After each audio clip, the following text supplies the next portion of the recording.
Did you have a job at the time, Spence? What was your job? Oh, you're a teacher? What did you teach? Teach people how to not take the vaccine? Is that what you did? Good for you. Did they fire you for it? No. How'd you get around that? You quit!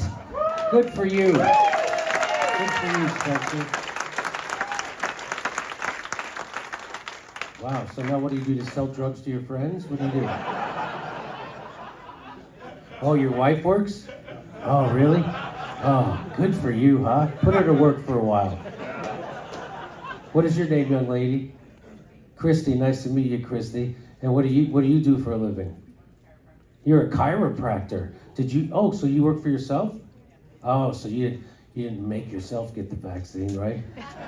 You stood up to yourself. F you, Christy.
Dore.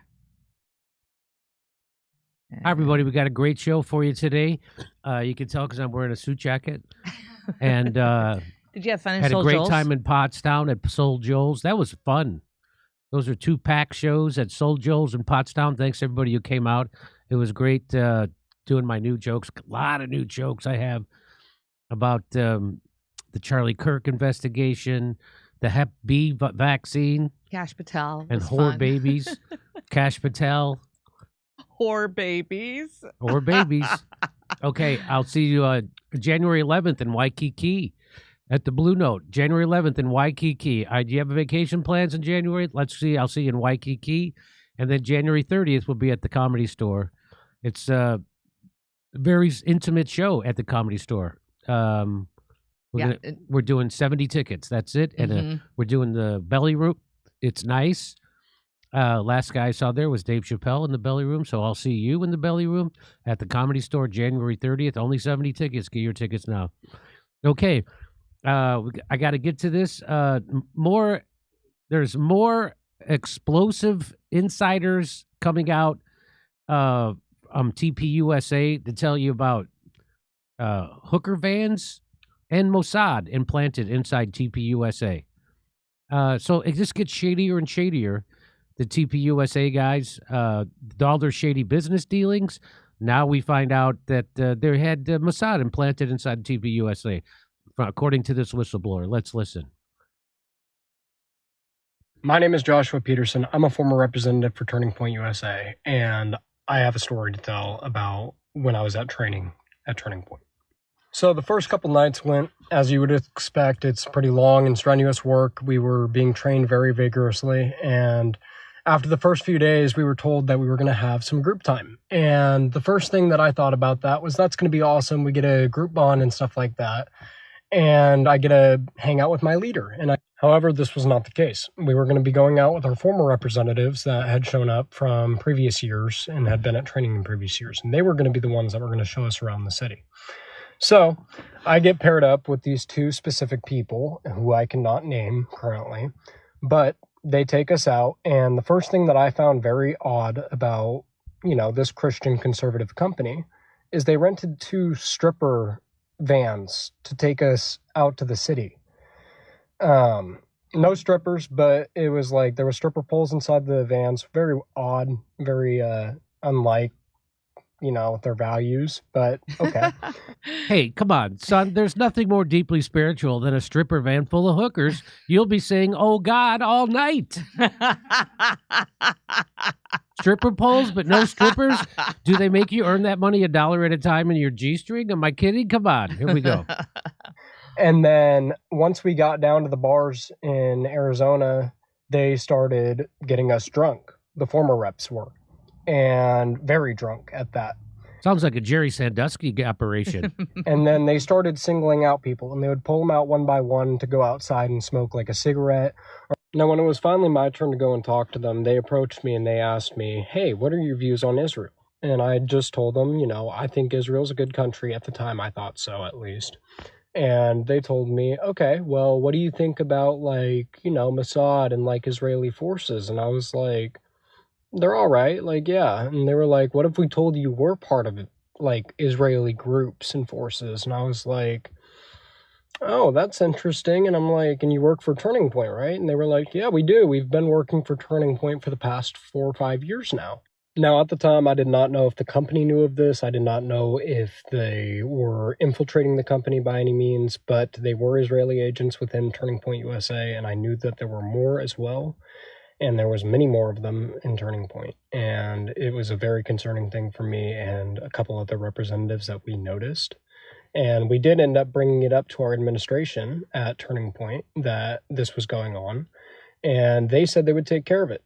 And sure enough, nothing was done about it. There was absolutely zero retaliation towards those representatives that were a part of Israel. And there was nothing. And that was very disappointing to see, and honestly a huge red flag for a lot of us. Well, that is so Mossad to lure them in with an empty stripper van and then try to sell them something. Am I right? Come on. Turn Kurt on. Kurt, for Kurt, some we reason can't hear you. We can't hear you, buddy. It's on your end. Are you sure he's? Can you check? Can you check this? All right, let's see. No, it's on your end, Kurt. We can't hear you. Yeah, we're You're all not, set. You're not muted over here. Oh, he's gonna come. He's gonna join back. So there you have it. Candace Owens reveals that 12 Israeli-linked cell phones were detected at Utah Valley University on the day Charlie Kirk was taken out. The phones were registered in Israel. According to Owens, Kash Patel and the NSA are scrambling to keep the information from reaching the public. Wow, well, I love these whistleblowers. I think this is fantastic. Oh, yeah. This is great. I thought all our cell phones were Israeli now, though, but aren't they? You mean there are still a few that are non-explosive? Is that real? It's the new bye-bye phone from the Mossad. And you get a pager thrown in. So there it is. That is, again, I can't get over. And there's people keep pretending that asking logical questions is somehow crazy. So they try to frame everything Candace Owens is saying or any questions that people have about this obvious BS story being peddled by the FBI that he got shot with a 30-06 bullet, which would have taken his head clean off. But somehow his spine was so strong, it stopped it. Okay, not real. They lied about the SD cards. They immediately grabbed the SD card. They lied about the drone footage. They lied about that. They lied about Mikey McCoy being covered in blood and then started directing everything. He was hundreds of yards away. He wasn't directing anything. He was still so they cannot stop lying. They're lying about everything. And can you hear me? Yeah, I can hear you now, Kurt. Kurt is here with this. Kurt, what do you have to say about the Mossad infiltrating TPUSA? Didn't Al Qaeda, the 9/11 bombers, didn't they go to strip clubs too? I think the Al Qaeda 9/11 bombers, they also went to strip clubs. Yes, they did. I wonder if they got that speech. What do you think of Israel? Well, we'd never attack them, of course. We're Al Qaeda. So they just keep doubling down on their lies. They're just lying left and right, and now they get their their paid shills, their influencers on social media to misframe everything, to put up straw men to try to discredit anybody, especially Candace Owens, who's asking logical questions. I've been through this before. I went through it with the Seth Rich investigation. I asked logical questions about the Seth Rich murder because Julian Assange had hinted that Seth Rich was where they got the downloads of the DNC server, which revealed all the shenanigans that Hillary Clinton and the illegality she was doing with the Democratic National Committee. And so they killed him. It looks like someone killed him because of that. But the official story is that it was a botched robbery where they didn't take his watch, they didn't take his cell phone, and they didn't take his wallet.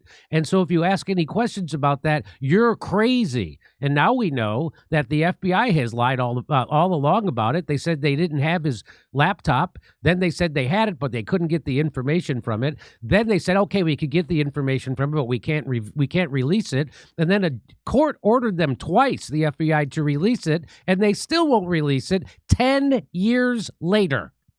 A decade later, they won't release it. So I asked logical questions about that, and I was put in a Washington Post hit piece by Dave Weigel saying that I was a conspiracy theorist, along with all these white supremacists and Nazis and pedophiles. That was put into the same Washington Post article. They're doing the same thing with the Charlie Kirk investigation. The same people who covered up the Epstein files and demanded that they be released. Now they're the head of the FBI. Now they say there are no files to be released. Yeah, but Pam Bondi said she had all the files on her desk. Okay, there are files, but there's nothing in the file. Okay, that's great. So those same people are lying to you about the Charlie Kirk investigation, also the Butler investigation.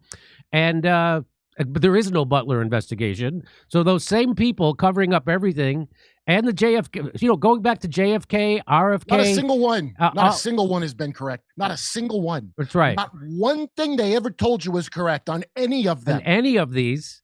But you're again, if you listen to these influencers that are obviously being paid to lie and to try to discredit anybody asking questions, especially Candace Owens, they don't have any questions. They don't have any questions about. They don't know how did this kid was allowed to get on top of a roof. They're supposed to have security. They're supposed to have drone coverage. They're supposed People to get on roofs. There was only a couple of roofs there, and they weren't watching them. People in the crowd saw the guy on the roof. Turns out nobody in the security saw it, just like at Butler. Everybody in the crowd saw the guy on the roof, except the people who were supposed to be doing security. Isn't that weird? Same thing happened at the Charlie Kirk assassination. People saw the guy on the roof, except the security people. And, of course, they didn't have anybody on the roofs. Why wasn't there any security people on the roof? Highly paid security. Highly paid security. The millions of dollar paid security, I'm guessing, trained by the Mossad, because that's where we get all our security from. That's right. As we should. It's a great organization from a great country that really helps us be great. Wait, so, really? You pay all that money and you still get it? And Pastor Rob McCoy, hey, people get shot. Hey, shit happens. Yeah. That's their explanation. They're all lying. They're all lying. They've all been caught lying. They lied about the SD cards. They lied about Mikey McCoy. They lied, Rob McCoy. They lied about the drone. The head of security lied about drones. They paved over the crime scene 3 days after it. That's normal, right? You immediately pave over a crime scene. Yeah. Mm-hmm. So nothing makes sense. And if you ask questions about things that make obvious no sense, or if you point out where the people closest to Charlie are caught lying time and time and time again, you're a crazy nut. You're a scumbag. You're a scumbag. Yeah. Yeah. How could you ask a question like that when Erica Kirk's out there trying to bring the spectacle back to rock? And now we know. Grieving her husband. Now we know. Now we have insiders saying that the Mossad had infiltrated TPUSA. Now that is a shock. And that is a shock. And Charlie was onto the fact that there was financial shenanigans to the tunes of millions and millions and millions and millions of dollars happening inside. And he ordered a Doe-style accounting of it. And then 8 days later, he was killed. Yeah. So if you ask any logical questions, you're crazy and you're a scumbag. Yeah, okay. When Kyle Rittenhouse, everything was on video and the main narrative did not add up at all. Remember that? You could go look at the evidence easily and see that what the authorities were telling you was a complete lie about Kyle Rittenhouse. That's right. Same thing. This is the moron other side of the aisle idiot position. Just like I know Kyle Rittenhouse is guilty of murder. You just look at the evidence. I don't need to see it. They won't look at it. They'll be like, then they'll ask you where your evidence is. I had that. They won't look at it. Kurt, I had that happen to me. I had someone close to the show when the Kyle Rittenhouse thing happened. I said, did you see Matt Orfala's video and takedown? And he showed you how they're lying. I don't have to see it. That's what people told me. My ex-girlfriend said to me, I don't need to see the footage. I go, what am I, Galileo? Look in the telescope. Right. Yeah, I know. All right, we got to go. I have a guest coming on right now, so I'll get back to you, Kurt. We'll see you. We'll see you on the other side. Let's take a break, and we'll be right back. Hey, microplastics are infiltrating every part of our lives. Scientists estimate we now consume a credit card's worth of plastic every single week through our food, water, and even the air we breathe. One study found plastic particles in 100% of human lung samples. Nobody's safe from exposure. It gets worse. These plastics don't just sit in your body. They cross the gut lining, leach into your blood, and disrupt everything. They've been shown to alter gut bacteria, suppress your immune response, and increase your risk for neurodegenerative disease, metabolic disorders, and cancer. Some plastic toxins like BPA and phthalates mimic hormones, interfere with fertility, and damage DNA. Even if you eat clean and avoid packaged foods, you're still being exposed. You can't opt out. But your gut can help you fight back. Kimchi One from Brightcore Nutrition is potent ally in this toxic world. It's packed with over 900 probiotic strains, unique to kimchi and proven to break down BPA, helping you detox from the inside out. It doesn't just support digestion. It helps protect your cells, your brain, your hormones, and your future. Your body was never designed to handle plastic, but your gut was designed to protect you. You just have to give it the right tools. Right now, you can get 25% off with my code DOOR at the link below. For an even better deal, call my friends at Brightcore and give up, and you can get up to 50% off and free shipping.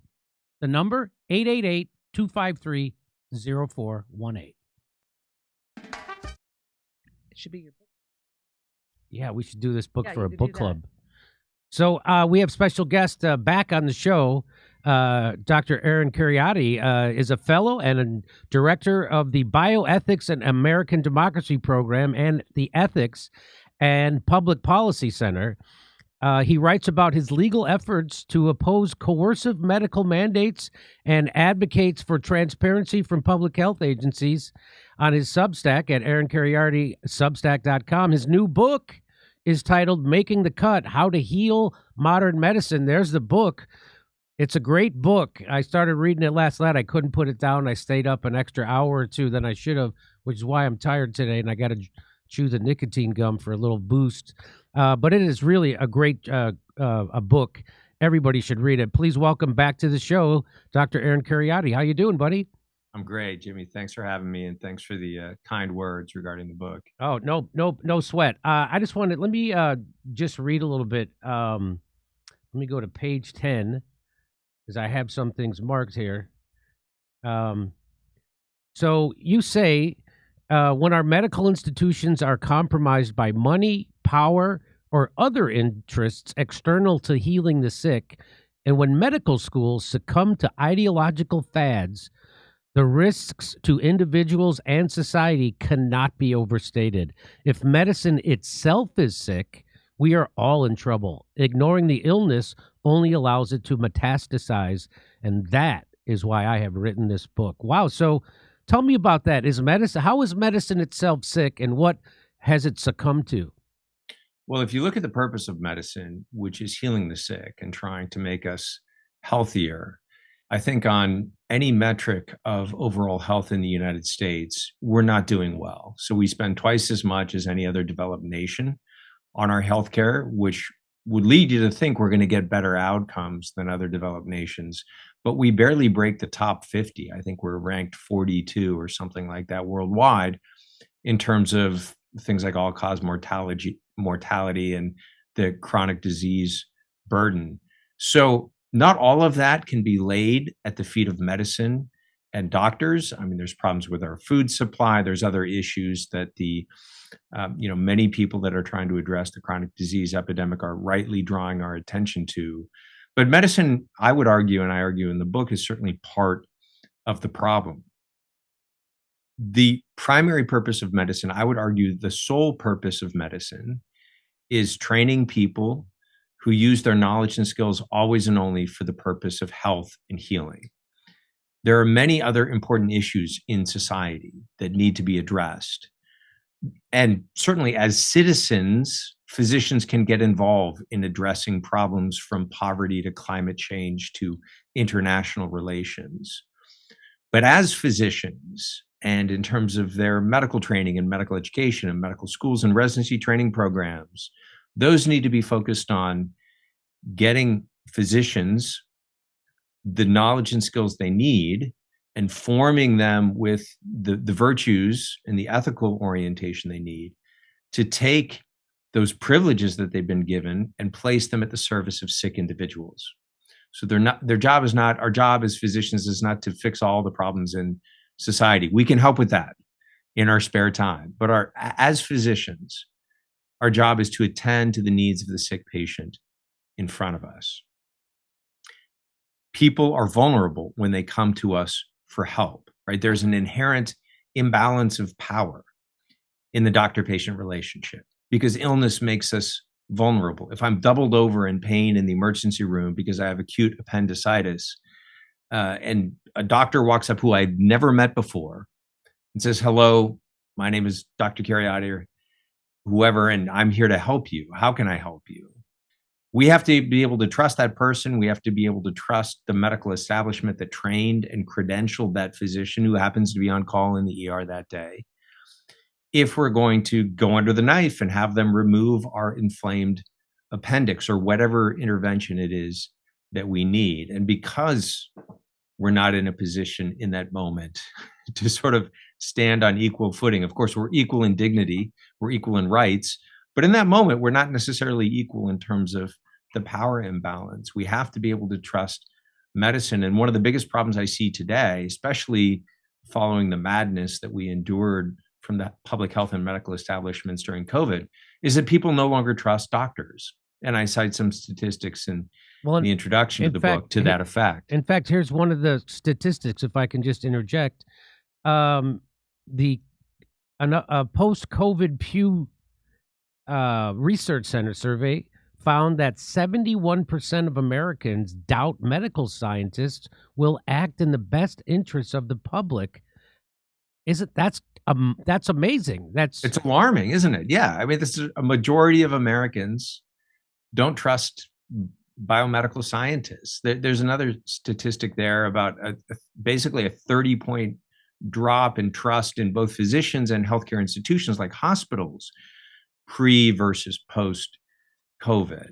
And, that mistrust in medicine is not necessarily misplaced, because if you do things that are not trustworthy, the natural consequence of that is that the public is going to trust you less. And I think that's sad to say. That's unfortunately exactly what happened during COVID. The other the other issue that I try to draw attention to in the book is the takeover within medicine by an ideology that I call managerialism. And managerialism is the mistaken notion that through the accumulation of supposedly expert knowledge, everything in society can and should be controlled from the top down, including in healthcare institutions. And it matters, I think, very little whether that top-down managerialist control is coming from a bureaucrat in the government in charge of a single-payer healthcare system like they have in the United Kingdom or in Canada, or it's coming from a corporate conglomerate that's gobbling up all the local hospitals and all the local clinics and then dictating what physicians and nurses can and can't do from the top down.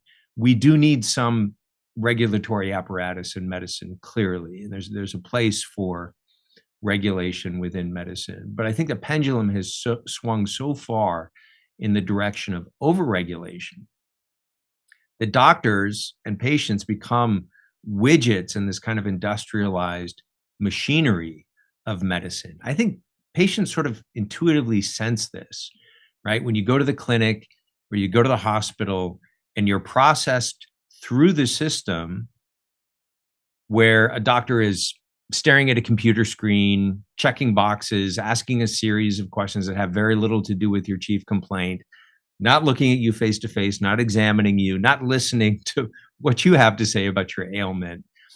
And oftentimes those boxes that he's checking are being dictated by external forces, mostly outside of his control, to the point where the doctor becomes a kind of glorified data entry clerk. Hospitals are built on the people moving model of Disneyland. I call it turnstile medicine. If you think about how Disneyland works, the engineers at Disneyland have perfected the art of moving people through the theme park, through as many turnstiles, as many rides, as many food lines, as many bathroom breaks as possible during the course of a day. And the whole idea is efficient people moving. Hospitals are built on more or less the same model of efficient people moving. So you get in, you get processed in the same way that everyone else is processed who's getting the hip replacement or the appendectomy or whatever the procedure you go in for. And then you get pushed out the door, but very often you're not healed. You're not helped very much in the process. And if, God forbid, you have something like a complication, the hospital begins to resent you for not behaving like all the other widgets in the system, for not behaving according to this principle of efficient people moving. Doctors hate working in this kind of system. Patients don't like being processed through this kind of system where they feel like their needs are not attended to in an individualized way. And so there's unhappiness, I think, on both ends of the spectrum, from the providers and the receivers of care. And so I argue, in the closing chapters of the book, that we need to move in the direction of decentralization, more localized control, more discretionary latitude for doctors to be able to tailor their treatment to the specific needs of the patient, rather than following a kind of cookie cutter cookbook recipe formulaic approach to medical care that doesn't work for everyone, because you're not a statistical average. You're an individual person with individual variation, with a unique human body that in some respects is similar to other human bodies, but in other respects is different, and it's your very own. Medicine has moved so far in the direction of sort of industrialized, homogenized care that it's yielding bad outcomes, as the statistics on chronic illness are showing. And in fact, you can argue about these statistics, but one statistic that I cite very early on in the book is overall life expectancy. It's really hard to game that number or to spin that number. And starting in 2014, life expectancy for Americans declined for the first time since the 1918 Spanish flu pandemic. So the first time in 100 years, Americans' lifespan is diminishing, actually. That's not a good sign for modern medicine. That's not an indicator that we're making progress. So, you talk about, that doctors have to check these boxes and follow these guidelines. And you talk about that, you say that medicine, like many other contemporary institutions since World War II, has succumbed to managerialism, the unfounded belief that everything can and should be deliberately engineered and managed from the top down by a cadre of supposed experts. And managerialism is destroying good medicine. And just to buttress your point about the guidelines, you say guidelines is, in fact, a euphemism designed to obscure their actual function. They control a physician's behavior by dictating payments and reimbursement for hitting certain metrics. And in 1990, the number of available guidelines was 70. By 2012, there were over 7,500 guidelines. In this metastic managerialistic regime, the physician's clinical discretion goes out the window, sacrificed on the altar of unthinking checklists. If the case histories recounted in this book have conveyed nothing else, hopefully they at least convince the reader that every patient is sui generis, unrepeatably unique. One cannot practice good medicine with one-size-fit-all cookbook. So that's what you're talking about, and that's exactly how, it. and that's how people are. That's how people are practicing medicine these days. Unfortunately, it is, and these guidelines are not actually guidelines. They're dictated care from outside of that doctor-patient relationship. Again, they're based on statistical averages, which might not fit particular individuals.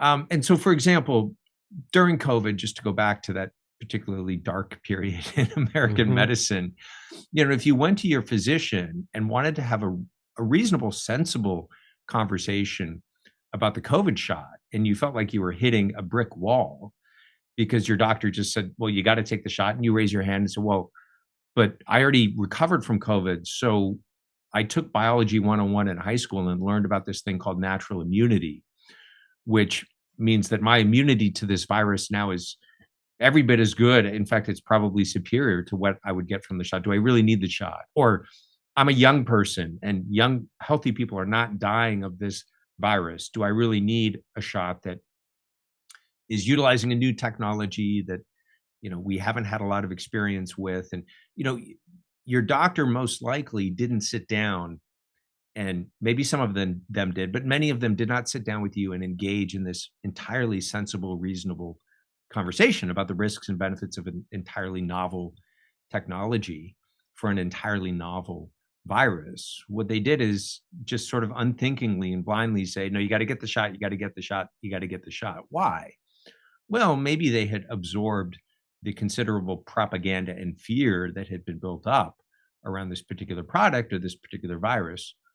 But also, there's considerable evidence now that third-party payers, from Medicare to private insurance, we're tying reimbursements to having a certain percentage of your practice be vaccinated. And this has been going on for a long time in pediatrics with the childhood vaccine schedule as well. So that's an external factor that has nothing to do with individualized care for that particular patient and that patient's needs. That has to do with an external bureaucrat dictating that everyone needs to get exactly the same thing. And if you don't do that as a physician, you're not going to get paid. So then the question is, how do physicians attempt to opt out of this kind of perverse system? Are there workarounds? Are there creative solutions that they could deploy to try to get out from under the oppressive thumb of this type of medicine that is not good for them, it's not good for their patients, and it's not good for health outcomes? And well, before we get to a way that doctors can get out from, I just want to, you talk about, you say that we are facing an epidemic of chronic illnesses, which almost appear to be by design. Yeah. And so here's your kind of evidence for that. You say in a Goldman Sachs biotech research report in 2018, investment analysts said the quiet part out loud when they asked openly, is curing patients a sustainable business model? They admitted that single treatment cures are bad for business in the long run because they deprive pharmaceutical companies of recurrent revenue. And it goes on, it says, while this proposition, curing disease, carries tremendous value for patients and society, it could represent a challenge for genome medicine developers looking for sustained cash flow. Yeah. So there amazing, it is, right? Isn't it? That's chilling, isn't it? It really is. Let me just flesh that out with a couple of simple examples. So we have developed very few novel antibiotics in recent years. Big Pharma is not putting a lot of research and development into new antibiotics, which could be very useful for certain infectious diseases. Why is that? Well, if an antibiotic works well, you need to take it for a few days, at maximum, maybe for a week or two, and then you're done. And that is not sufficiently profitable for most pharmaceutical companies to want to invest in developing newer and better antibiotics. To get an antibiotic, you got to go to your physician. You got to convince them that, this is a bacterial infection and not just a virus. So something that an antibiotic could reasonably treat. You get a one-time prescription and then you're done. What pharmaceutical companies actually want is not to cure your pneumonia with a one-off prescription. What they want is to sort of manage the symptoms of a chronic illness that never goes away so that you have to take their medication for the rest of your life, right? And I'll just use my own specialty of psychiatry as an example of that. So with antipsychotic drugs, we don't cure schizophrenia. At best, we manage some of the symptoms of schizophrenia. And I don't want to minimize the value of that, right? This is a terrible affliction. It's a debilitating mental illness. Anything we can do to reduce the symptoms is a good thing, right? But if we were to find a sort of one-time cure, maybe a genetic therapy that cured schizophrenia, a lot of pharmaceutical executives would be upset because right now, if you get on their antipsychotic medication, you got to take it for the rest of your life. You're never really cured of the illness. And that's the kind of drug that pharmaceutical companies want to push. They want to push symptom management that is not necessarily curative.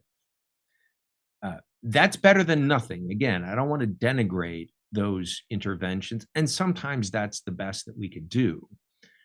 But it also gets in the way of us trying to develop things that are better, which is preventive measures so that you don't get the illness in the first place, or curative measures that don't require that you're tethered to the healthcare system and to recurring, repeated refills of your medication for the rest of your life.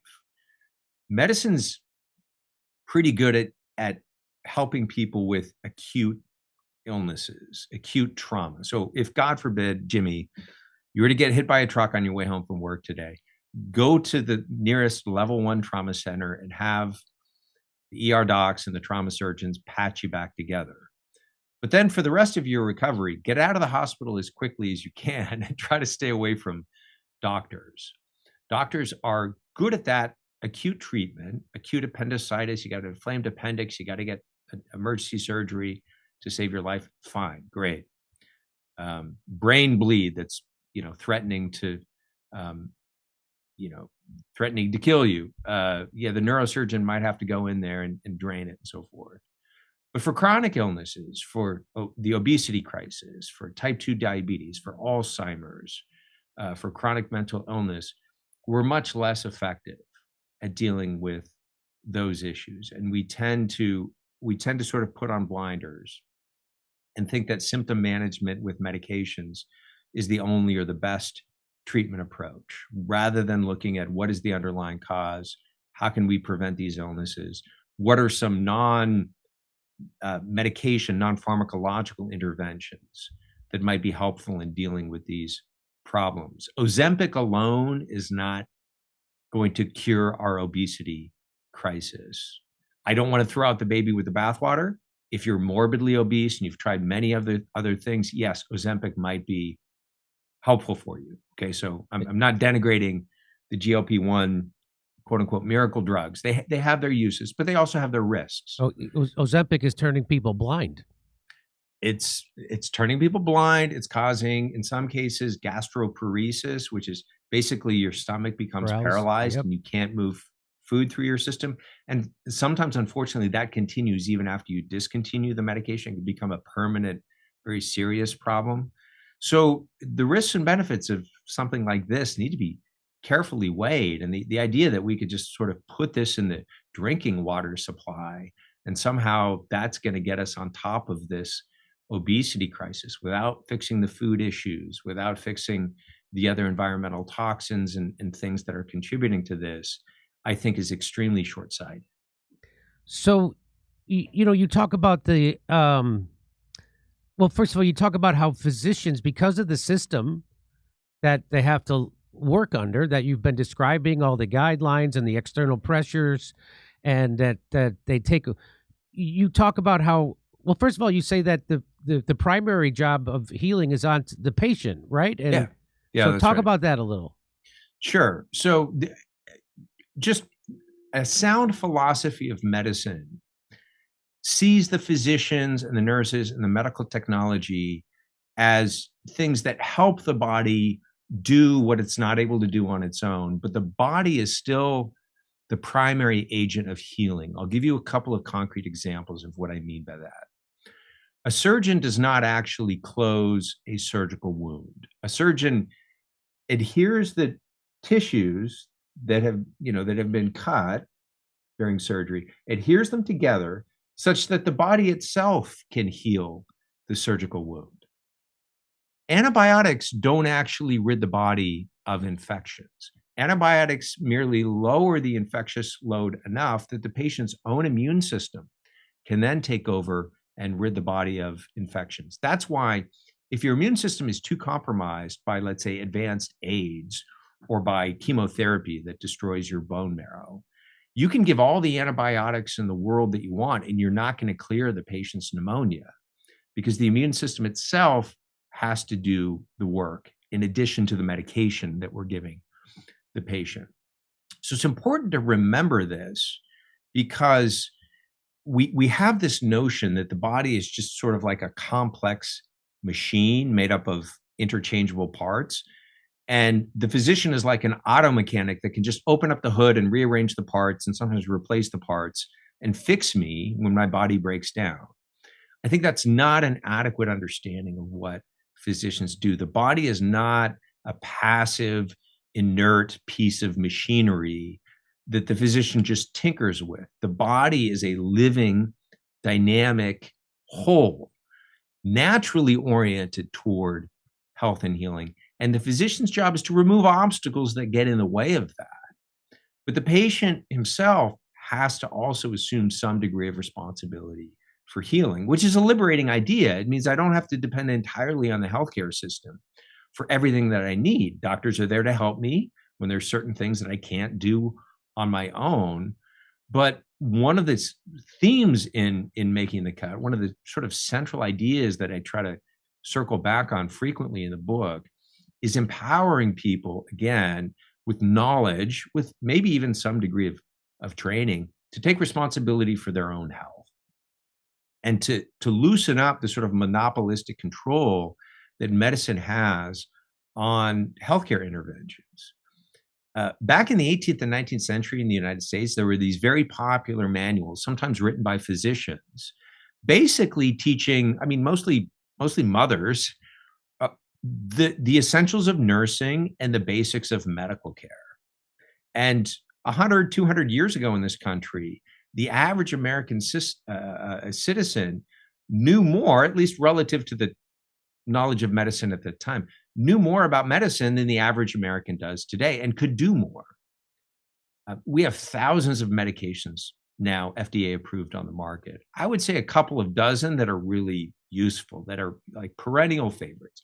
Many of them are safer than some medications that are available over the counter. We're learning more and more about Tylenol, which is actually a remarkably dangerous drug. You can kill yourself with a Tylenol overdose. You can melt your liver with overuse of Tylenol, and it appears that may create problems for the baby in pregnancy, as well as, as that issue is, I think, still controversial, but there's at least some evidence that it may be contributing to the autism epidemic. So if we have Tylenol available over the counter, there are many other drugs that require a prescription that are actually safer than Tylenol, that could probably also be made available over the counter. And we could educate people on the basics of using these things judiciously, not overdoing it. And medications are one way to empower people to learn how to treat themselves. But of course, there's many other interventions that don't require medications that people can assume responsibility for. So I think a reframing of our whole philosophy of medicine, seeing medicine as not the primary agent of healing, but ancillary, but something that's there to help us when the body breaks down sufficiently that it can't do the work on its own. Medicine does carefully, minimizing harm, does the minimum necessary to get the body moving in the right direction again, so that the patient can once again get back in the driver's seat of his own life and take responsibility for his or her own health. And I think we sort of need to reframe medicine in those terms, because we've been so dazzled by modern medical technology that patients, paradoxically in that system, patients feel sort of disempowered and like I have to go to the experts for absolutely everything. And if we learned anything during the COVID pandemic, it's that experts don't always have all of the answers. And, you have a certain level of expertise about your own body that I, as a physician, don't have, right? I may be able to learn things about your body and your health that you don't know because you don't have the medical training or what have you. But both of us have to collaborate together on the process of healing, because both of us bring something really important to the table when we're talking about your health. So you made it. There's a statement in here from your colleague Harvey Risch has argued that evidence-based medicine, a term coined by Gordon Guillant in 1990, sounds plausible, but is really a sham. What does that mean? Well, so it sounds good to say all of our medical interventions are going to be based on the best available evidence, but the best is typically defined as a double-blind, randomized, placebo-controlled trial.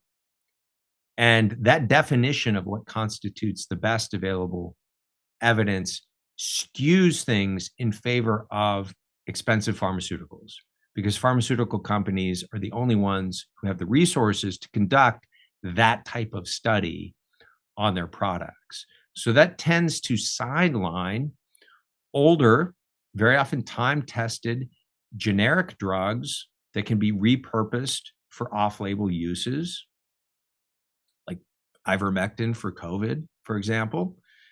And it tends to sideline natural interventions that have not been subjected to double-blind, randomized, placebo-controlled trials because no one's going to pay for that, but that still have considerable evidence in their favor. So rather than saying we should use the best available evidence and then defining the best as only the type of study that big pharma can afford to conduct, we should say medicine should be based on all available evidence, because there are many forms of good evidence outside of that particular type of trial that should inform our thinking and our medical care. So that's a clever sleight of hand that was introduced into mainstream medicine, I think, in the interests of those who stand to profit most by prioritizing certain types of interventions and sidelining other kinds of interventions.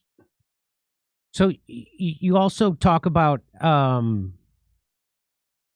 the triumph of therapeutics. So you say the last several decades have seen the rise of what sociologist Philip Reif called the triumph of the therapeutic, non-medical issues from criminality and deviance to shyness or short stature come to be defined and often treated as medical problems.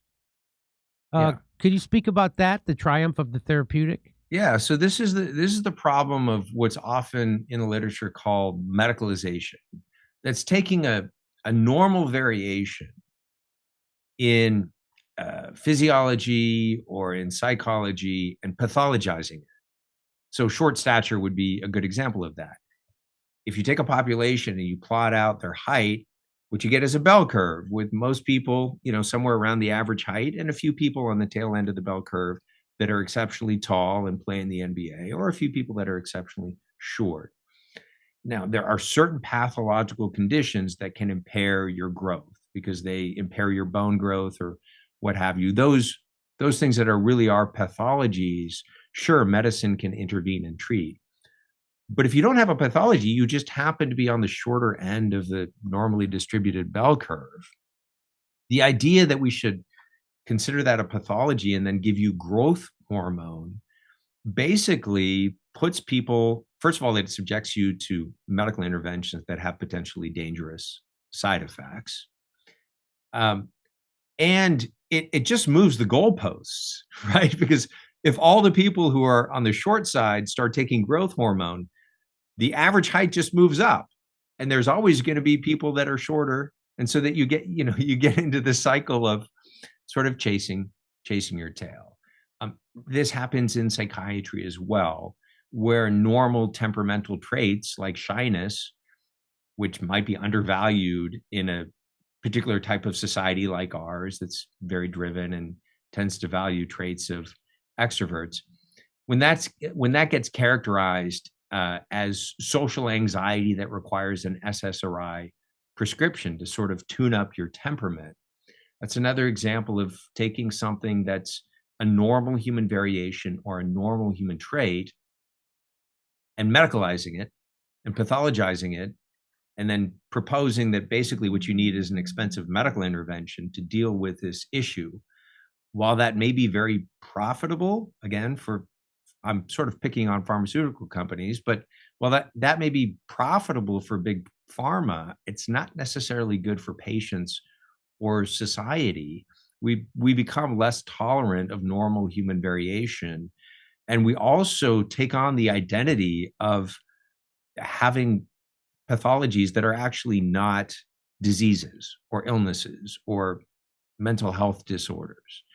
I don't think that's good for medicine, and I don't think it's good overall for our health. So in the book, you talk about the medicalization of death. In fact, you say through the medicalization of death, healthcare has become a monolithic world religion. In its extreme form, natural death is now that point at which the human organism refuses any further input of treatment. So you even go on to talk about how you say you quote as Samuel Johnson remarked to James Boswell, when a man knows he is to be hanged in a fortnight It concentrates his mind wonderfully. But medicine often inhibits this. It pulls the mirror away, as it were, when it offers either assisted suicide or therapeutic obstinacy. These conversations and the associated interior struggle to contend with life's terminus are shoved aside to search for the next medical intervention. Our attention shifts to an obsessive focus on lab values, vital signs, or ventilator settings. We defer to the self-perpetuating machinery of the ICU. Meanwhile, the patient declines inevitably toward death in spite of all this. Medicine thereby engages in a form of theft, really, stealing opportunities from vulnerable patients, opportunities that they will never get back. Can you talk a little bit more about that? Yeah.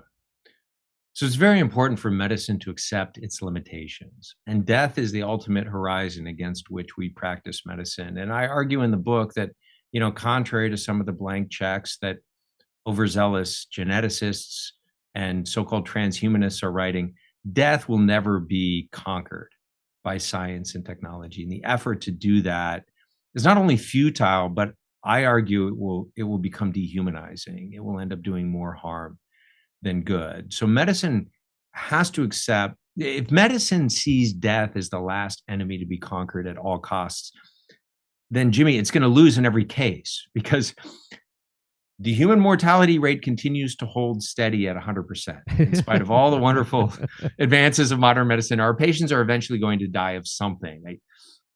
I like to quip that life is a sexually transmitted condition that is invariably fatal.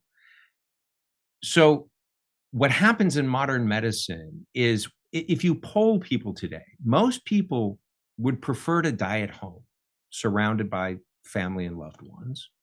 But in fact, most people today die in a hospital, many of them in an ICU, hooked up to all kinds of life-sustaining machinery that ultimately is not going to allow them to recover.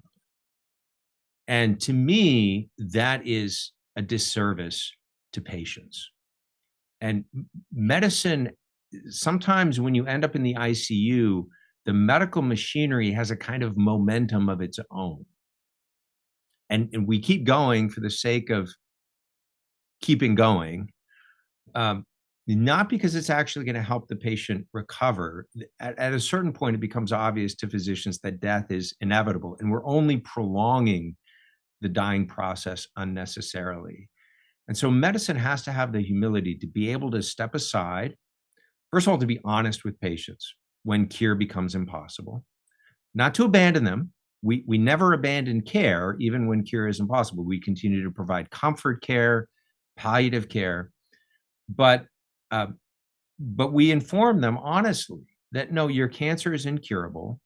And yes, we could put you on a ventilator, or we could put you on the dialysis machine, and that might allow you to live in an unconscious state for a few hours or a few days longer, but it's not actually going to help you overall. So these kinds of difficult conversations would allow patients then to make the decision, no, I don't want to die hooked up to a bunch of machinery with tubes coming out of every orifice of my body.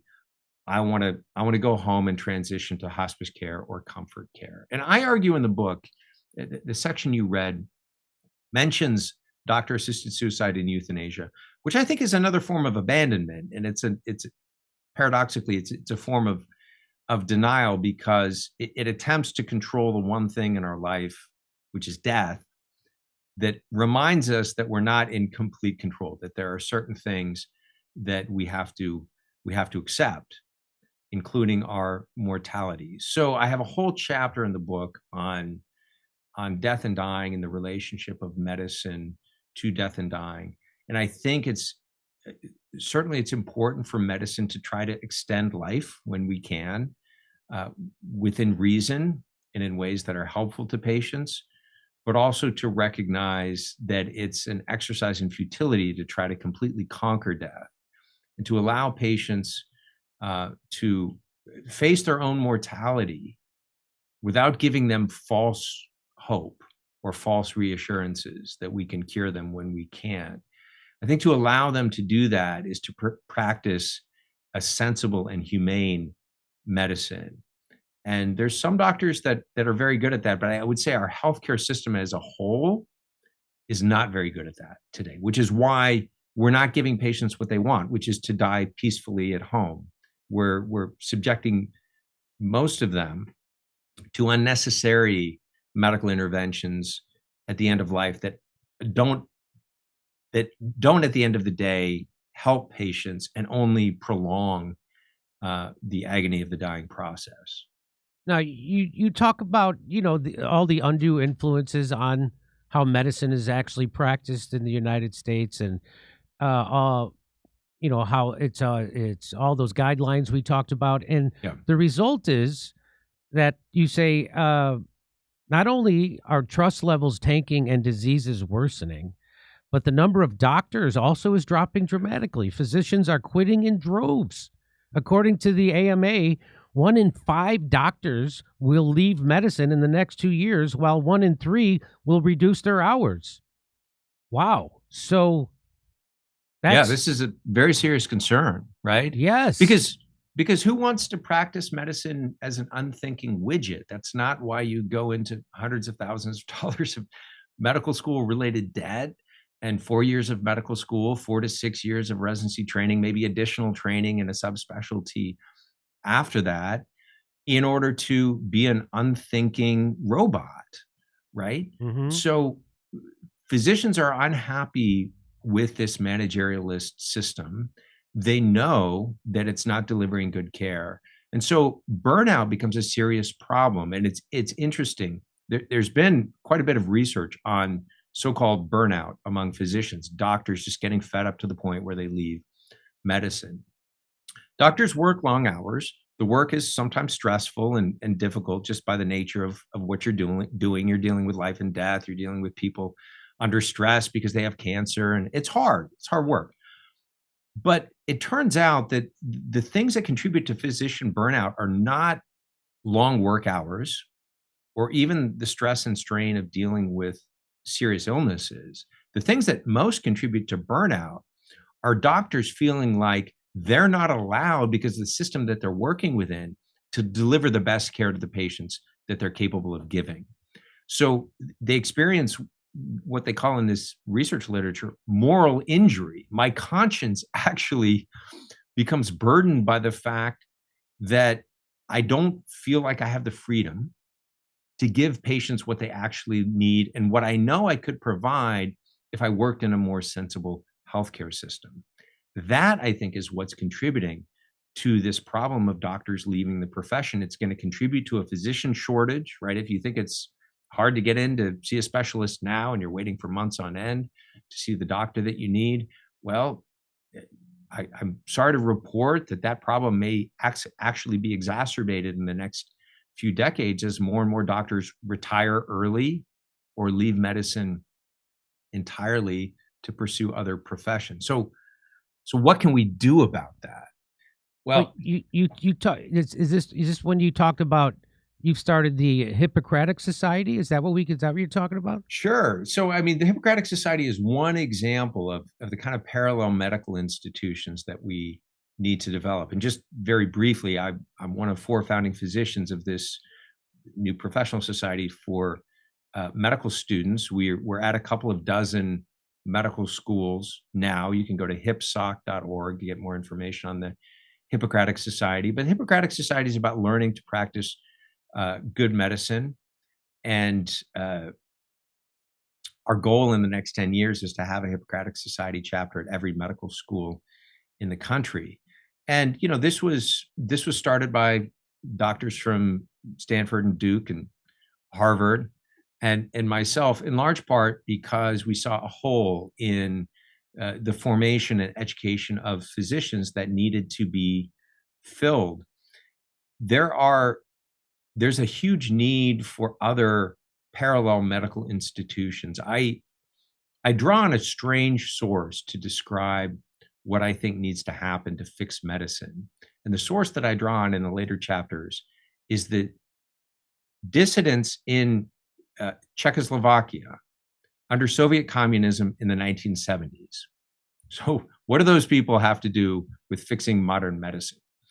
Many people who have studied that period of history have heard of a guy named Václav Havel, who was a dissident became the first president of the Czech Republic after the fall of communism in 1989.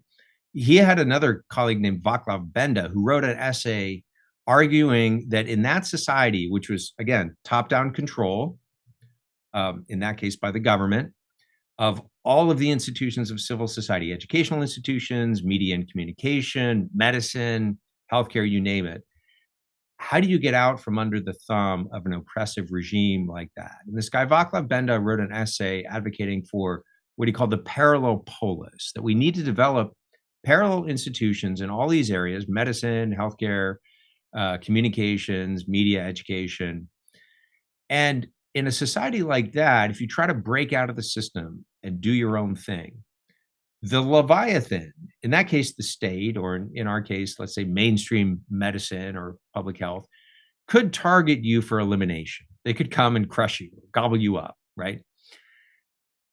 But if we start enough of those institutions, then the powers that be have to play whack-a-mole, right? They may be able to target and crush one or another of those initiatives, but they can't destroy them all because there are simply too many of them, and they don't have the resources for that. And that's exactly what these dissidents did under Soviet communism, to the point where eventually things like the Solidarity movement in Poland and the dissident movement in Czechoslovakia circled back and influenced the mainstream society sufficiently that the regime weakened and eventually fell, right?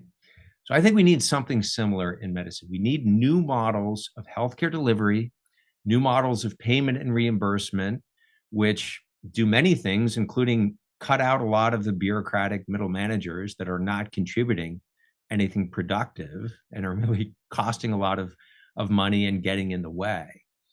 And yes, if you try to break out of the system, you may be targeted for elimination. But if enough doctors and enough patients do that, eventually those things will start becoming the mainstream, so to speak. And this, again, is not a proposal that throws the baby out with the bathwater. We make use of the institutions of mainstream medicine wherever they're useful. We don't reject them entirely. We draw on them for the things that they're good at. And then we do other things to supplement for the things that medicine is not good at. And I think with the so-called MAHA movement, we're beginning to see these kinds of new experiments and new initiatives grow. And I don't claim to have all the answers to what needs to be done in that regard, except to say that it's going to involve decentralization and freeing up physicians and patients to once again take responsibility for their own healthcare. Some of those experiments will work, some of them will fail. The ones that work will grow and develop. The ones that fail will get sidelined. But I think that's the general thrust of the kind of movement that we need in medicine. I think right now we're sort of on the leading edge of that. There's a supply and demand push for it because patients want something different. Many doctors want to try to provide something different. And some of these initiatives are starting to spring up here and there. I mentioned a few examples of them in the closing chapter of the book. The so-called direct primary care model being one example of trying to take what's sometimes called concierge medicine and make it accessible and affordable to the masses. And I think there's some models of direct primary care that cut out the insurance company middleman, that make healthcare delivery affordable and feasible for more patients, while at the same time reducing some of the overhead and some of the costs. So the book doesn't attempt to describe the solution to every single problem within medicine, but I think that general thrust away from managerialism toward localized, decentralized solutions that's where the money's at. So, I mean, I really like the idea of your Hippocratic Society, because you are a medical ethicist, and you say what passes for medical ethics today often asks doctors to set aside clinical judgment in service to the expectations of third parties, like insurance companies, or to patient autonomy arbitrarily defined. In contrast, Hippocratic Society physicians seek to discern and do what good medicine requires, thereby fulfilling our healing profession. So I really wish you the best of luck with that, and it's great to hear that you are expanding to medical schools because that's what I think needs to happen.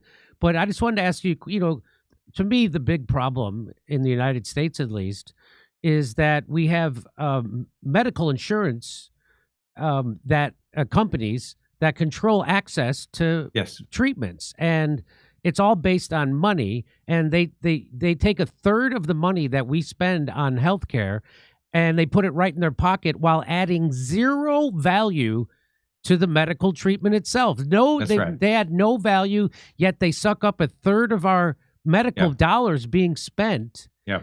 And to the point where an average 55-year-old couple in California pays $38,000 a year in premiums, and then they get sick, and then they have to pay their copay on top of it. I just had a $3,500 copay for my kidney stone, and on top of the $25,000 a year I'm paying for my premium. And so if we got rid of so I always have advocated for a Medicare for all society. We should have our insurance pool start at the Atlantic and it should end at Hawaii. That should be our insurance pool, everybody included, instead of the way they do it now. So go ahead, take it wherever you'd like on that. Yeah. So I'm sympathetic to certain aspects of the Medicare for all proposal. I think we're a wealthy enough country that everyone should be covered. That is a laudable and worthy goal. And Medicare for all seems like the easiest way to achieve that. On the other hand, as a physician, in trying to deal with insurance companies and deal with Medicare is the one that you have no ability to negotiate with. Dealing with Medicare from a physician standpoint, if they deny coverage, is like dealing with a mafia. You're just not going to get anywhere. So I'm actually an advocate of trying some of the experimental models of reimbursement and payment that I described toward the end of the book. Again, not all of those experiments are going to turn out to be sustainable or workable. But one of the things that happens now, and it happens with Medicare just like it happens with the private insurance companies, is that you do get a bloated and mostly dysfunctional bureaucracy. If you take all the people in medicine now that have direct contact with patients, doctors, nurses, x-ray techs, some face-to-face encounter with the patient, the front office staff at a clinic, you add up those numbers. Then you take all the people in healthcare that never encounter a patient face-to-face. They're just bean counters or paper pushers. The latter category of people who have no contact with patient currently outnumber the people who have some contact with patients. So hospitals develop these compliance offices that fight with Medicare about reimbursements. And the number of Medicare bureaucrats grows, and commensurately, the number of compliance officers at the hospitals trying to fight with and argue with and sort of, please those bureaucrats so the hospital can get paid grows. None of these tranches of people are contributing at all to patient care.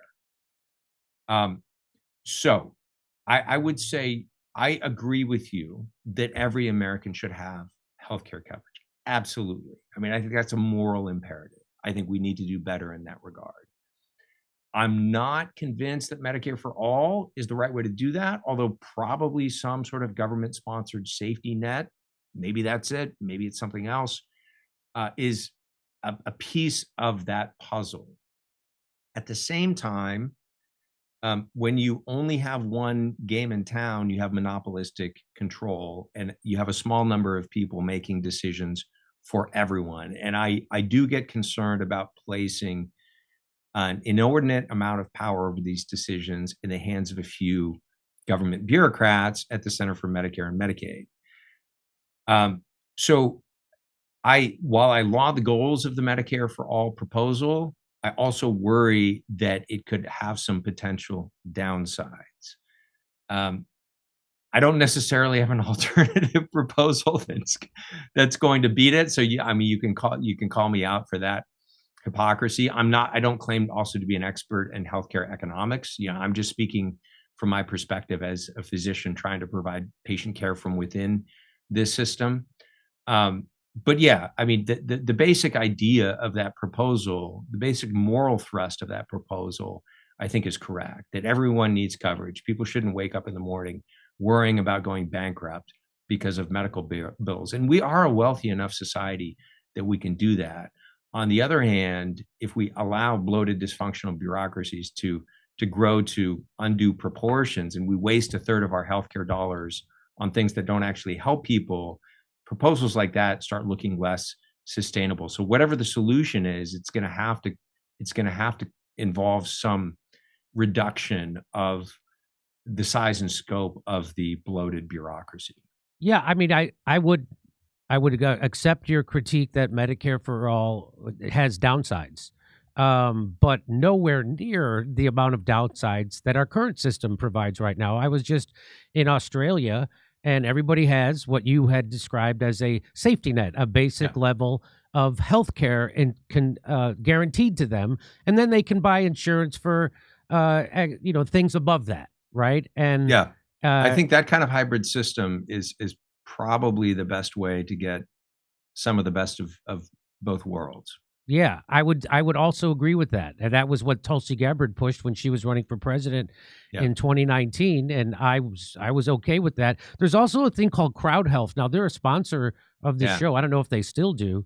But Crowd Health is works for the people.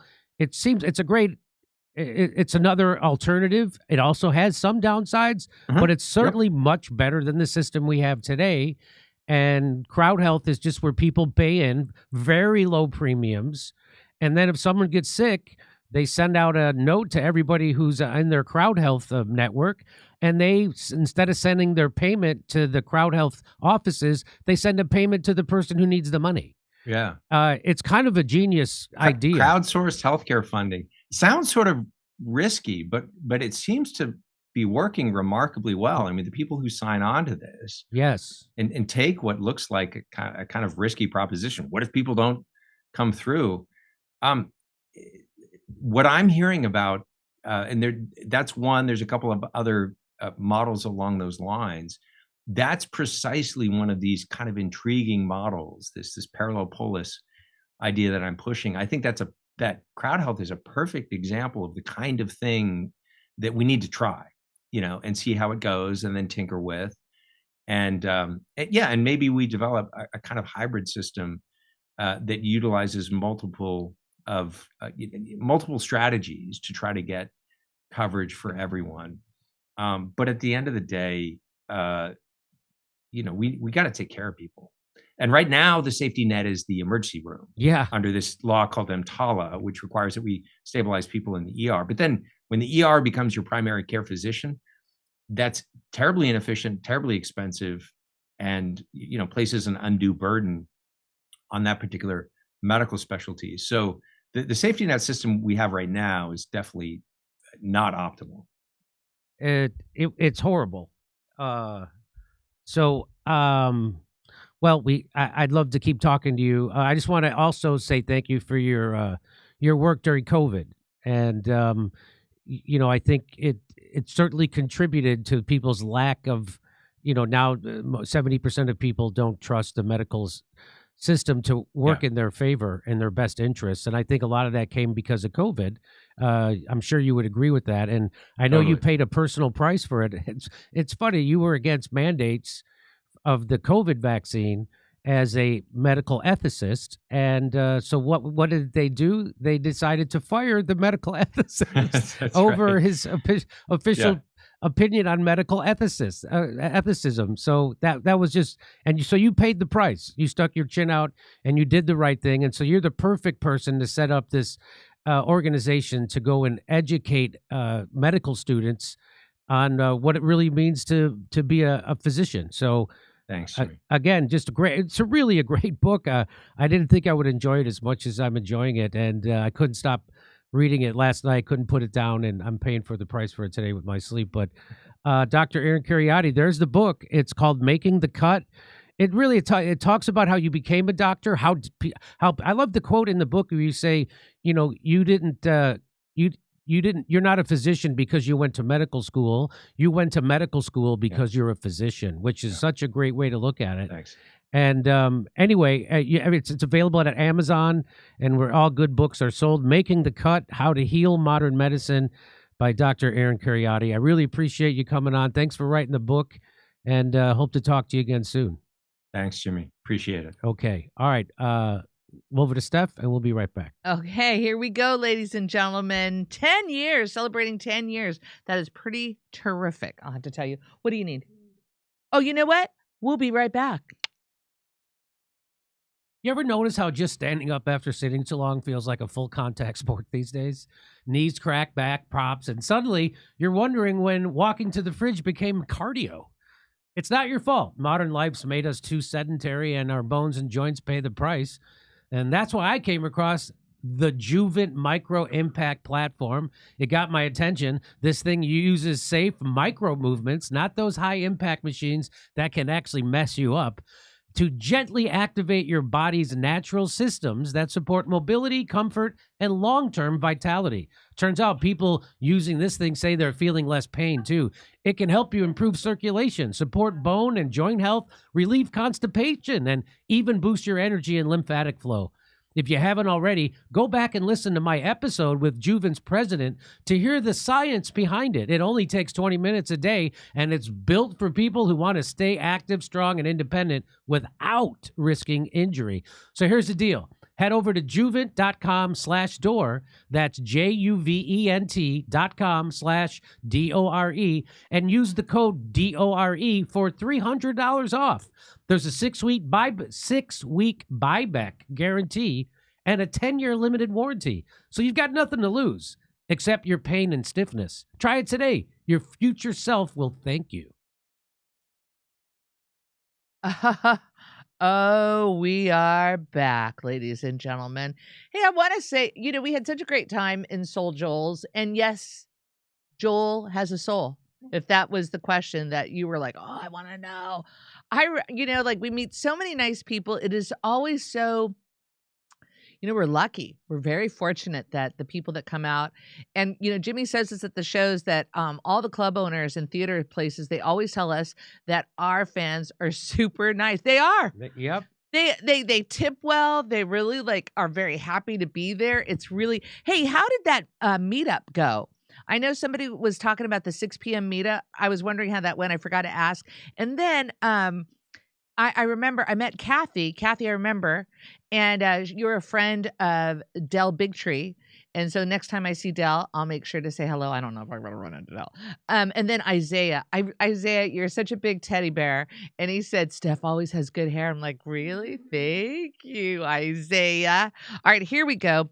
Is the responsibility of Australians to shut down the social media ban, else it will spread to every other country. Rorschach. Paramount Global, controlled by the Redstone family, despite owning 10% of the shares through voting rights, shares of 77%, trying to buy Warner Brothers. Savage.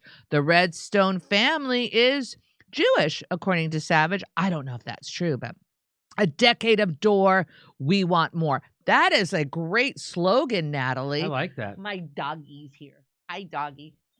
I can't jump on my lap and hurt me? She's so big. She's at least 60 pounds. She's 60 pounds. And she's already tearing up some stuff on my Christmas tree. And I have a very small Christmas tree. So, all right. Who controls the media? Savage is asking. Everybody in the chat, answer it. Savage wants to know. Answer it. Yes, that's right, everybody. Betsy's in the room. Betsy, 10 years already. It went so fast, right? Hey, Mary Mar. Thank you for the compliment. You're a sweetheart. Congrats on 10 years. We are the best fans and only fans. User for me. Please have Mary AF on for interview. She has a great theory about Charlie Kirk. Excellent at dissembling psyops. Thank you for the recommendation. What's her theory? Oh, that's I don't know, but I'm interested, right? Oh, Kurt, you're here. People have been looking for you, Kurt. You look so different without your curly hair. Oh, yeah, I know. This is just my actual hat, and then these are blue blocker glasses for the blue light that hurts my eyes. Oh, but you look so Bono with them. I know. They're like Bono glasses, and that's something I have to live with. I know. That's painful. The thing I have to internalize and just deal with it, because they're straight up look like Bono glasses. By the way, when we were at Soul Joel's, the audience was craving Kurt. So and Soul Joel said hi to you. Soul Joel. Soul Joel. Hey, Mike McCoy troon around, and walked away before Charlie falls off his chair. That's all you need to know. Kenneth Topping. Kenneth, hold on, Kenneth.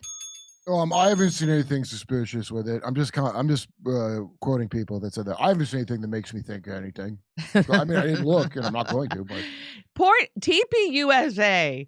They are a train wreck, and the part that I really can't understand is, Charlie Kirk.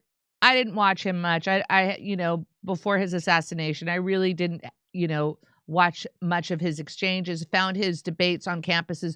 I watched some shorts on that, but he really didn't seem to have a good interpersonal detector, because these men around him just seem like such, I don't know, like they seem like Game of House of Cards larvae. Like they're just the standard kind of people that are planning to go into politics. That's why these people all suck. Yeah, I'm gonna. That's their personality. I'm just gonna say used car salesmen. I don't want to offend our That's too used working cars, class but for what they are. it's like they're very like salesman-esque, and They're crypto pump and dump types is what they are. oh my god, that's a perfect crypto Yeah. pump and dump. Yeah, I'm not saying they do that, but I'm saying the type of guy where Yeah. it's like mostly dump. All right, yeah. This all just tells me that Israel in November to 62 was lucky we didn't have the internet. The truths about LHO sound just like Tyler Robinson and Thomas Matthew Crooks. Blanco. Oh my gosh. And people that are buying what Kash Patel, the FBI, is saying about Tyler Robinson, how can you not see through that? How stupid can you be? You don't want to see through it. That's how. Some people that like to be contrarian seem to be like all in lockstep with FBI. I don't get it. Poor Kash Patel. Because I hate furries that much. They're leftist, which I also hate. So that way, what do I want? Do I want this solved, or do I want the people I hate to suffer? What's the greater good? Finding out who did it, or the side destroying the side I hate once and for all? Oh, that is a perfect way of putting it. Let's see here. JPM. Thank you, JPM. 420. I know what you're doing there. The NSA is full of Jews, savage, infested, savage. Let's see here. Here's one of my problems. Why was the FBI? This is interesting. B-Man says,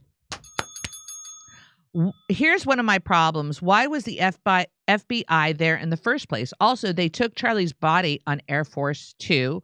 Why? Hey, did you see that guy Milo said that Charlie's body has not been buried yet, and he can? Somebody was saying that to me last week in the chat. Why would it not be buried yet? I don't know. You tell me. You know what? Where is it? No, where's his body? Where's his grave? But I looked it up, and somebody said that they did have a private ceremony burying him. But where is it? Why is it a secret? Where his body's buried? Is it a secret? Moses of the Hebrew Scriptures, so no one knows where he's buried. Why is it a secret? Where is it? Oh, Genghis Khan, Moses, and you can show Charlie. Jimmy. No one knows. I know where JFK's buried. I know where RFK's buried. I know where Elvis. Osama's buried at sea. That's right. We know where Elvis is. Why don't I know where Charlie Kirk is? So they couldn't do it all. I have no idea. Yeah. Nothing about any part of that story makes sense, including the idea that TPUSA was doing really well. But I guess it was bringing a lot of people to vote Republican or something. But only because they get Tucker on and they would get like Candace on and Dave. Without them people, the TPUSA is nothing. It's falling apart. Did you see that? Back to Jimmy. Tim Pool is a Republican. He said we're going to lose the midterms. I didn't know he was a Republican. I thought he was a milquetoast fence sitter. What did he used to say? I thought Tucker toast sitter. I thought Tucker Carlson and Candace Owens were the Republicans. I didn't know that Tim Pool was a bigger Republican than Candace Owens and Tucker Carlson. Yeah. That's weird. I'm just saying that's weird. I got no problem with someone being a Republican. Go ahead. I just don't understand why anybody is in either party. Well, that's the at message. This point. Well, that's the message of this show, is that it's a duopoly, and that that's what people I meet every time I do a live event. I met 100. People came up to me at least in Pottstown, Pennsylvania, and said, "Yeah, I used to be a Republican, or I used to be a Democrat. I used to be pro-war. I used to be that, and now I watch your show, and you woke me up from that," which is the best compliment I could get. And Yeah, I find it interesting that the supposedly Republican and right wing and non-left people are the first ones now to do the can't make an omelet without breaking some eggs. So don't sacrifice the movement just because you're being lied to. The movement's more important than any one person's murder or your life or it's your the weirdest copay on thing. insurance. It's the weirdest thing. It's the Seth Rich thing all over again. They're all the same. How many ways can I tell you? It's one thing, and somebody makes money on it, and somebody don't, or somebody's blackmailed, or they aren't. The end. There's no other things. If you're being honest, there's no way you could stay with the party if you're an honest person. How could you? How would you be able to? You have to be stupid on purpose to make that happen. All right, Jimmy, this just in. Sunny Cat says, how about all the leftists like Hassan Piker who are buying the official FBI narrative on Charlie Kirk? Well, he's a fucking chowderhead. That guy's, that guy's a chowderhead. He's always been a chowderhead. He tortures his dog on camera, and then he lies about it. There's no left here, geniuses. There's no fucking left here. He's not a lefty, there hadn't been a by left the way. here in many years. Not since World War II has right. there been an actual left here. All the thing that you're thinking of is a pageant. That's the right. entire thing. It's a boutique luxury item. You know what? I do want to point this out. I just have to say this. I was watching an interview this past weekend. I really enjoy Kim Iverson's show, and she had a guest on, James Lee, and they started to talk about independent media. You know what? This is independent media. Yeah. This right here. This is the definition of independent media. Jimmy, you want to say something you want to add?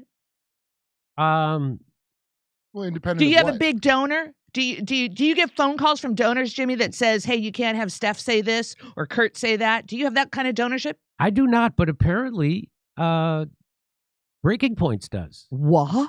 The crystal ball that they, according to James Lee interview, that they got phone calls about James Lee and his, he does great investigative reporting, which, they're not really up on that over there. And, they got COVID wrong. They got the Ukraine war wrong. They got like maintaining a relationship with power, I believe is how Crystal said it. That's right. They have to maintain a relationship with power.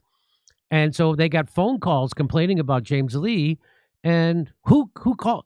That's a donor call. That's somebody who controls you. That's a current donor or a future donor. Anyway, so that was Kim Iverson made that point. It was a great point. Everybody should check out that interview Kim Iverson did with James Lee. She brought up Tim Pool having that meeting with Netanyahu, and how she went to Tim Pool, and they were like, "Oh, we love Israel here." They didn't even want to talk about it. Remember? So yeah, they're all compromised for a while, and compromised from every angle. I mean, I didn't care about the Russian money thing from Lauren Chen. Me, I don't care about that. I would love Russian money. I would take that over Israel money. I'd feel good about it compared to Israel money. I'd feel way better about Russian money. I mean, it's both Russian money because they're all Russians, but you see what I'm saying, Jimmy. I see what you're saying. Over to Steph. Do some super All right, chats. I could do that for you, Jim. Hey, Contract Rook says, thanks, Kerp, for the heads up. I watched Mikey No More's doc on Fuentes. Dude has another on Loomer. Oh, really? Yeah, he does good. Mikey No More does some good work, and I always shout it out because trying to explain these people to normal adults, you try it without having that documentary. It's almost impossible because people are like, "What are you talking about?" It's so bizarre, no one believes you. Right. So you have to have them watch the thing. Yeah. I'm going to watch the Israel Loomer did one. Nothing wrong for. I like how he's super anti-Semitic, but he would never attack Israel, much like Al Qaeda and ISIS. Jimmy, when are you coming back to Louisville, Kentucky again? Not for a while. Were we just there this past year? We were just there. Yeah, I have to have a list of all the places we've been to this past year. It's I hard like for me. Lexington, Kentucky. Oh, yeah. Tom Martin, I like to go on the UCI Med School Instagram page and just write the word Kheriaty. Tom Martin, come on, Tom. Tom Martin, LA. Why don't, are we going to see you at the Belly Room show, Tom? Are you going to show up and go, it's Tom? All right. Dr. Sean Baker has said, we don't have a healthcare system. We don't have a healthcare system in this country. We have a disease management system. Boom. Mic drop. Okay. Fully laden swallow. Back to Mr. Jim. The good news is that they had the meeting of ACIP, which is the board that recommends policy to the FDA and the CDC on vaccines. And the good news is today ACIP voted to end the CDC's recommendation of Hep B shots for all babies at birth. So I don't know if you know, but they give it, that's the first shot they give a baby. A baby's, I don't know, even a few hours old, and they jab them with a Hep B vaccine. And again, there's no randomized controlled double-blind placebo studies on any of this stuff. Well, Jimmy, we do live in the Congo during Civil War, so it makes sense that they would have to test a baby for that. Right. So there's no, but they, so finally the vote was 8-3. The ACIP now recommends that individual-based decision-making for parents deciding when or if to give the HPV vaccine to infants born to HB negative mothers. Parents and healthcare providers should consider vaccine benefits, vaccine risks, and infectious risks. Well, the problem is we don't know what the actual risks are because they don't do those studies. That's the problem. Would you need to? So here, Double blind means I extra don't know what will happen. So here, now watch this. So they went around, they took the vote. It was 11 people voted. 8 voted to recommend taking it off the schedule, the Hep B vax. But 3 people voted to keep it. And let's just watch a little bit of this. Dr. Meissner. I have no conflicts. And I will just say, we've heard do no harm is a moral imperative. We are doing harm by changing this wording. So he's claiming, this doctor claims he has no conflicts of interests, and he says that we are doing harm to babies by changing the policy of giving them a Hep B vaccine when they're born. Now, there's only way you can contract Hep B is through unprotected sex or intravenous drug use. Now, how many babies are having unprotected sex? Now, I was a cool baby, Jimmy. I know that. I mean, I've met a couple of whore babies. I was really cool. I had a leather jacket when I came out. I've walked into a nursery and I've seen some 3-day-old giving blowjobs. Oh my dear God! And so he's saying. So let's listen to this again. Dr. Meissner. I have no conflicts. And I will just say, we've heard do no harm is a moral imperative. We are doing harm by changing this wording. And I vote no. Roger. Dr. Milhound. Dr. Kirk Milhound, no conflicts of interest. I vote yes. Dr. Hiblin.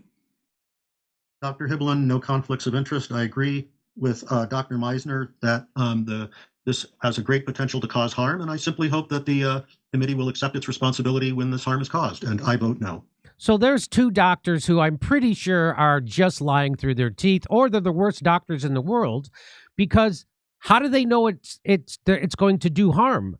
No conflict of interest? I bet they have conflict of interest, Jimmy. So how? Quite the opposite. I bet they do, but also they don't know. So the data that doesn't exist. This is from Dr. J.B. Hanley. He says ACIP voted to unrecommend the Hep B birth dose, but there's the problem. They still can't weigh the other side of the ledger. Let me just read this.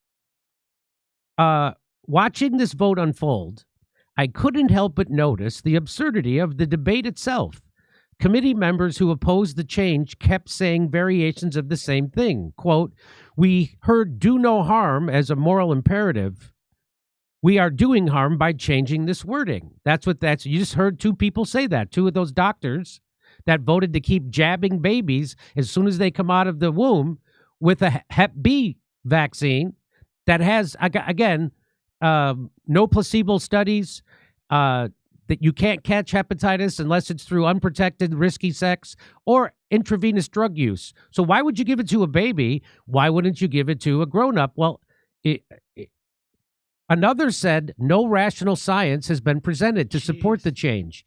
And therein lies the fundamental problem with ACIP and with the entire vaccine regulatory apparatus in America. They literally cannot weigh risk versus benefit because they only have data on one side of the scale. When ACIP debates adding or removing a vaccine from the schedule, they can produce endless data on disease incidence, They can show you charts demonstrating how hepatitis B cases in infants dropped from thousands to single digits after 1991. They can model projected infections if vaccination rates decline. They have this data at their fingertips because tracking infectious disease is something our public health apparatus actually does. But ask them to produce equivalent data on vaccine injury, and you'll get silence. Silence. Not the data shows injuries are rare. Not here's our comprehensive tracking of adverse events. Nothing. Avoid where information should be, and this is not an accident. This is by design. So they don't know what the harmful effects of these vaccines are to these babies, and this is by design. The safety trials for Engerix B, and Recombinax VHB, 2 hepatitis B vaccines given to American newborns, monitored adverse events for 4 to 5 days after injection.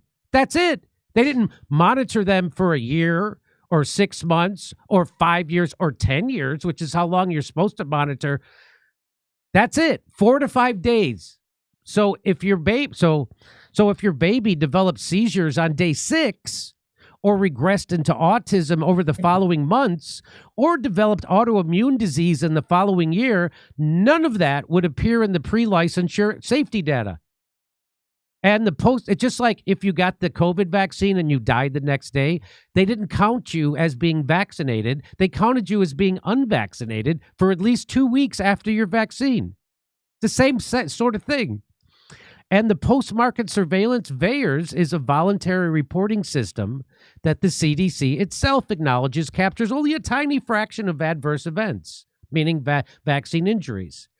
A Harvard-funded study found it captures perhaps 1% of actual vaccine injuries. Vaccine Court has paid out over $5 billion in claims while simultaneously being structured to make filing nearly impossible for average families. So when Dr. Cody Meisner, the guy we just showed you, voted against removing the Hep B birth dose and said he saw clear evidence of the benefits but not the harms, he was accidentally revealing the entire rotten structure. Of course he doesn't see the harms because nobody is systematically looking for them. So those doctors are either 100% corrupt liars or the worst doctors I've ever seen in my life. I would lean towards the former.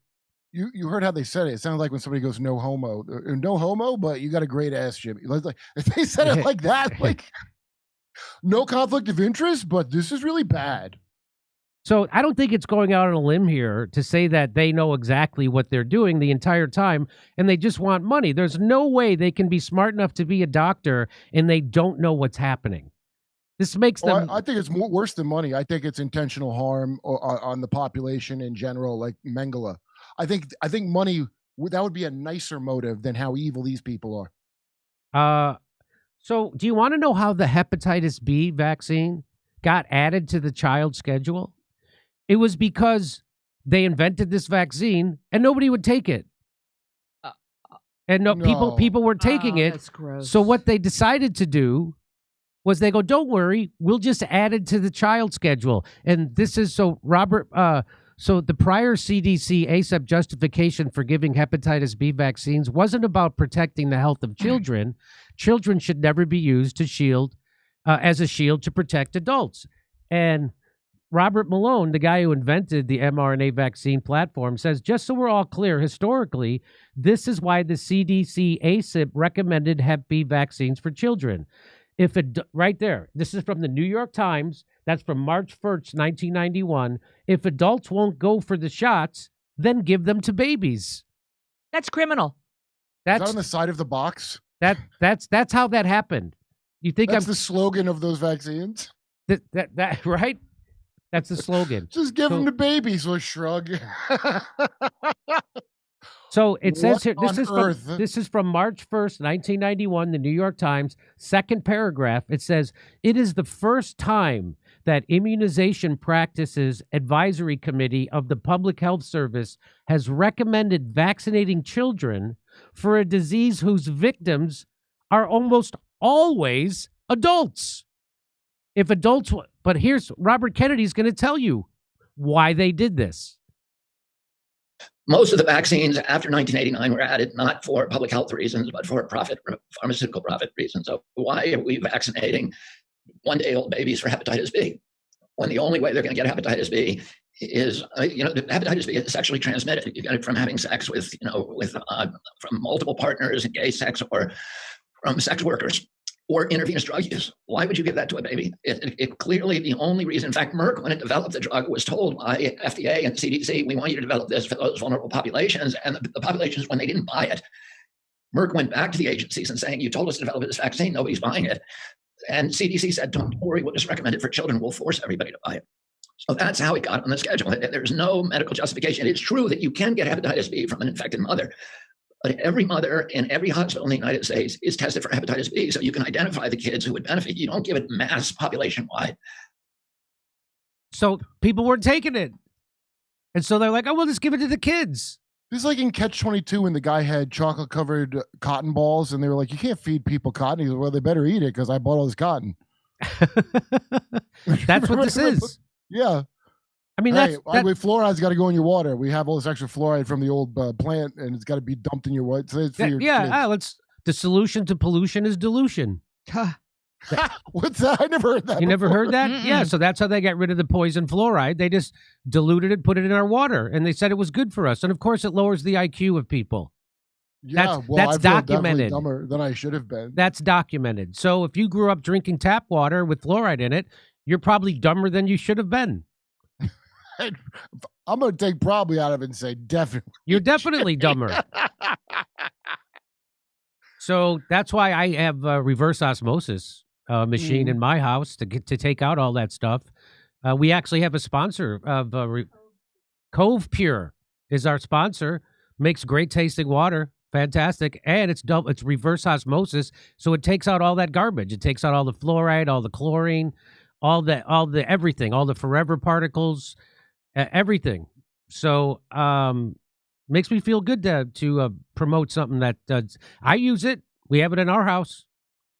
Anyway, there you go. Good on ASIP, and that's a big deal that would not have happened if RFK Jr. did not become health secretary, because he put actual doctors he took the doctors out of there that had obvious conflicts of interest, and he put in real doctors who are going to do evidence-based medicine.